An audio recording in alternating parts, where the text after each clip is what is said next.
Eelmises meistrite nurgas me näitasime seda, kuidas ma panen seina riiulit.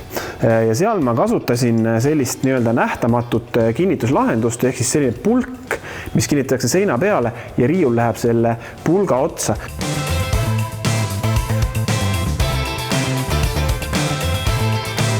See on ideaalne selliste riiulite kinnitamiseks, mis on täiesti eraldi seisvana seinas ja tõesti tahaks, et see kinnitus oleks nähtamatu. Nüüd natukene lihtsam on riiulit kinnitada, kui riiul käib kuskile niši sisse, ehk siis kahel pool on mingisugused seinad. Olgu need seinad siis kuskil vannitoas, mida nad on plaaditud või on nad siis kuskil mingisuguses spetsiaalsesse kipsiga vormistatud sellisesse nišis, mis on tehtud, siis seal on natukene lihtsam seda riiulit nii-öelda nähtamatuna paigaldada.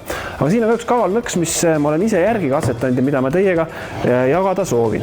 Antud juhul me siis ei tee mitte mingisuguseid kinnituskohtasi siia selle pikema külje sisse, vaid kinnitus käib otstest.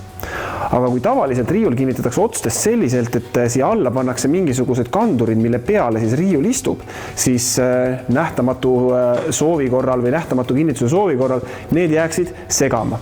Aga mina teen nüüd riiuli sisse sellise spetsiaalse soone ja kinnitan siis nii-öelda sinna niši sisse sellised liugribad, mille peale ma selle riiuli lihtsalt livistan.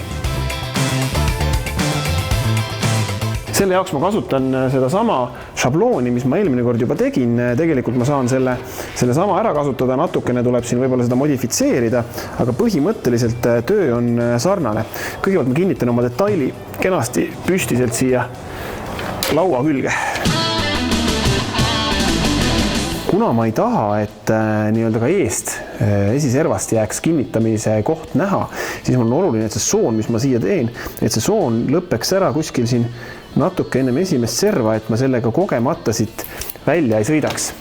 Nüüd üks nipp, mida ma kindlasti kasutan, on see, kui ma lihtsalt siia teeksin nüüd selle soone, mis läheks siis kanduri peale, siis tegelikult on see riiul lihtsasti sealt välja libistatav ja võib-olla teatud tingimustel ei ole see hea.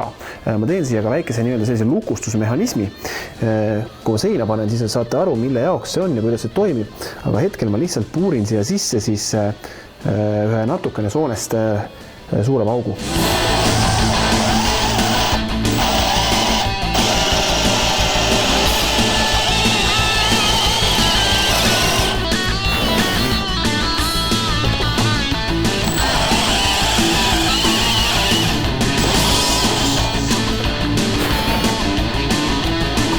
Nõnda.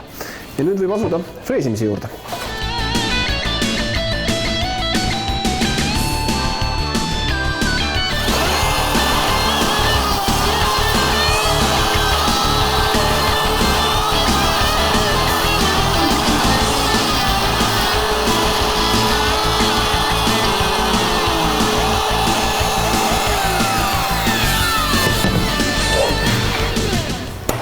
Nii.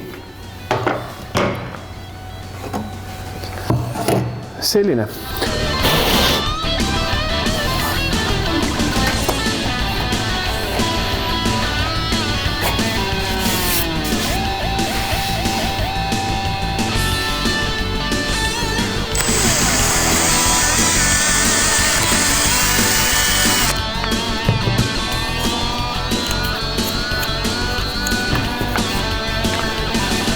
Kui me nüüd kujutame korra ette, et see võiks olla see sein, mille külge see riiul kinnitub, siis see kinnitus siin näeks välja umbes selline. Ja kui me nüüd see riiulit, ehk siis see on selline niši sein, nii-öelda sisse mineva niši sein. Ja kui me selle riiuli kanduri paneme siia nüüd seina peale, siis riiul libisebki siia selle kanduri peale umbes selliselt. Ja nüüd, nagu ma rääkisin, tekib selline olukord, kus see on tegelikult riiul on üsna lihtsasti sealt eemaldatav. Kus seal on asjad peal, ega see riiul kuskil ei lähe, ega need lillepotid ja võib-olla ka seal kõndib kass seda riiulit maha ei lükka. Kui aga peres on näiteks väikesed lapsed ja on teada, et on oht, et nad hakkavad mööda riiuleid üles ronima, siis võib tekkida küll üsna ohtlik olukord, kui järsku see kanduri pealt see riiul plehku paneb.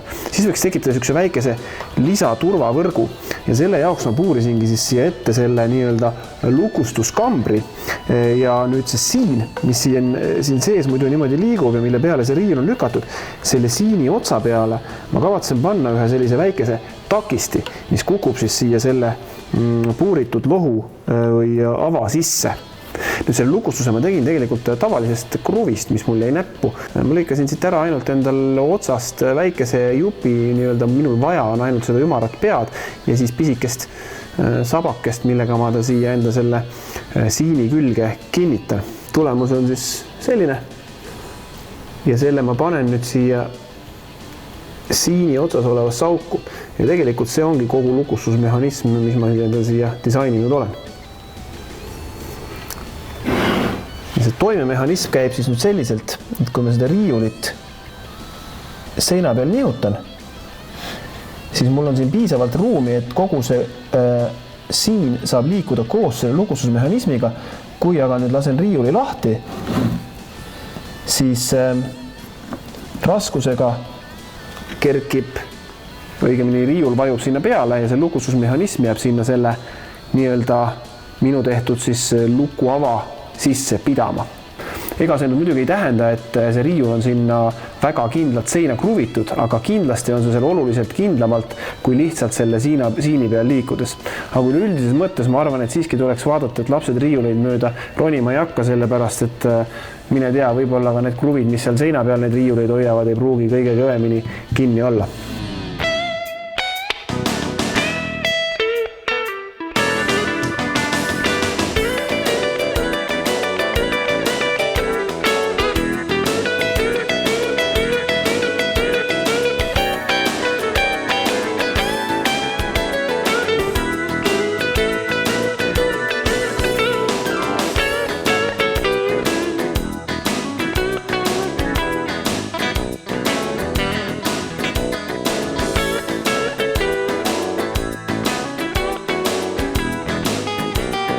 Võtan siis teema kokku selliselt, et nüüd kellegi lõigu jooksul leiad muljet, et see kinnitamine kuidagi niimoodi seina käib. Ei, me räägime ikkagi niši sisse käivast riiulist, mis on nii-öelda kahelt poolt seinaga ääristatud ja sinna seinte külge siis need sooned käivad.